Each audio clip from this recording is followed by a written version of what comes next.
अभी मैं सारे महिला वर्ग जिनको प्रेगनेंसी में पैरों का दर्द क्यों होता है और उसका इलाज क्या है और उसको कैसे प्रिवेंट करते हैं मैं आगे बताऊंगा।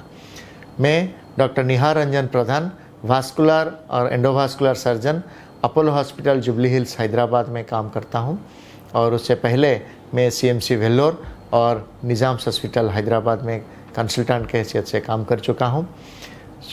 मेरा ये मैसेज है सारे महिलाओं को कि जब हम लोग का प्रेगनेंसी होता है, प्रेगनेंसी में जब सेकेंड ट्राइमेस्टर, थर्ड ट्राइमेस्टर के टाइम, जैसे 3 महीना, 5-6 महीना, 9 महीना, ऐसे जैसे प्रेगनेंसी बढ़ता है नंबर ऑफ वीक्स, तो हमारा वेनस रिटर्न, पैरों का ब्लड रिटर्न को थोड़ा रुकावट आता है।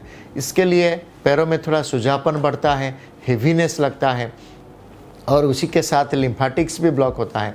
तो उससे क्या होता है, पैर हेवीनेस के कारण हमारा धीरे धीरे आगे ऐसा वेन डैमेज होता है, उसको वेनस स्टासिस बोलते हैं, वो वेरिकोज वेन को लीड करता है, ऐसे ब्लड क्लटिंग को भी लीड करता है। ऐसे पहला प्रेगनेंसी में जितना डैमेज होता है अराउंड 20 to 30%, मल्टीपल प्रेगनेंसी में 50 to 60% डैमेज होता है। यूजुअली ऐसे सिचुएशन में जब कोई भी लेडी आते हैं, उनका एज ऑफ अराउंड 35, 40, 45 में बहुत सारे वेरिकोज वेन के साथ, वो बोलते हैं कि ये सर जब मेरा दूसरे बच्चा के डिलीवरी के बाद में देखने पाया ये वेन्स ज़्यादा, तो हम ये जब आंसर देते हैं कि मल्टीपल प्रेगनेंसी में होता है, तो एक बढ़िया क्वेश्चन वो पूछते हैं कि सर तो मेरे दादी अम्मा को तो 7 बच्चे थे, तो मैं तो कभी मेरा दादी अम्मा का पैरों में ऐसा बड़े बड़े वेन्स नहीं देखा हूँ, तो मुझे क्यों आया।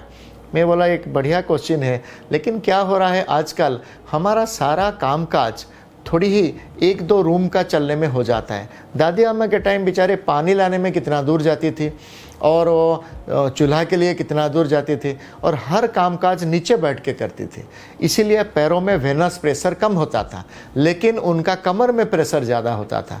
लेकिन आजकल हम सब खड़े होकर हमारा कामकाज कर रहे हैं, जैसा रसोई से लेके साफ़ सफाई से लेके वॉशिंग मशीन से लेके बर्तन साफ, ये सारे खड़े होकर हम करते हैं।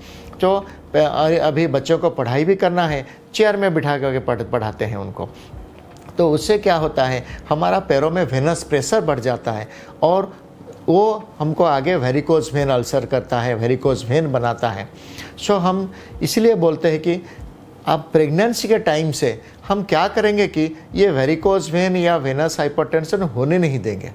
हम क्या करते हैं, जब तक आप चलना फिरना हो सकता है चलना फिरना करिए, और जैसे क्लास 2 स्टॉकिंग्स, ऐसा एक जुरा बोलते हैं स्टॉकिंग्स, क्लास 2 मतलब वो प्रेशर देता है around 30 to 35, class 1 it gives 10 to 15। दुकान को ऐसे स्टॉकिंग्स मांग दिए तो वो गलत दे देगा। आपको बोलना है क्लास 2 स्टॉकिंग्स और आपका पैर का मेजरमेंट लेना, जैसे काफ मेजरमेंट एंड एंकल मेजरमेंट। ये मेजरमेंट लिए तो करेक्ट साइज ऑफ स्टॉकिंग्स आप पेशेंट आपको दुकानदार आपको दे पाएगा, और उसको रोज़ सुबह नहाने के बाद पहन लीजिए, रात सोने के टाइम निकालिए।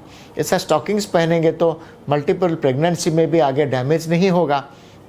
और आगे अभी आप देखें सेकेंड प्रेगनेंसी के बाद भी आपको डैमेज बढ़ गया, अभी जिसको ऑलरेडी डैमेज बढ़ गया है तो उनको हम लोग वेरिकोज वेन का इलाज, जैसे हम एंडोवेनस लेज़र एब्लेशन करते, ऐसे रेडियो फ्रीक्वेंसी एब्लेशन, ऐसे ग्लू थेरेपी भी आजकल आया है, एंड ओपन सर्जरीज भी करते हैं जो सिलेक्टिव केसेस में। आजकल जैसे लेज़र और RFA और ग्लू थेरेपी ये बहुत अच्छा है। कुछ पेशेंट्स को हम स्क्लेरोथेरेपी करते हैं, लेकिन ये प्रेगनेंसी पे नहीं करते।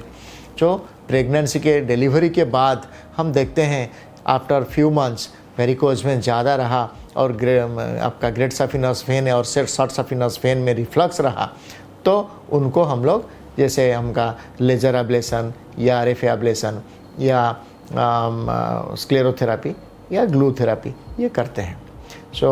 यही है मेरा संदेश सारे महिलाओं के लिए जो अभी प्रेग्नेंट है या प्रेगनेंसी के लिए प्लानिंग है। एटलीस्ट प्रिवेंट करिए वेरिकोज वेन यानी कि वेनस्टासिस को, और जिनको वेरिकोज वेन हो चुका है ज़्यादा, वो आगे नहीं होने के लिए स्टॉकिंग्स यूज करिए, और ज़्यादा हो चुका है तो इलाज कराइए हम लोग वास्कुलर सर्जन के पास। नमस्ते।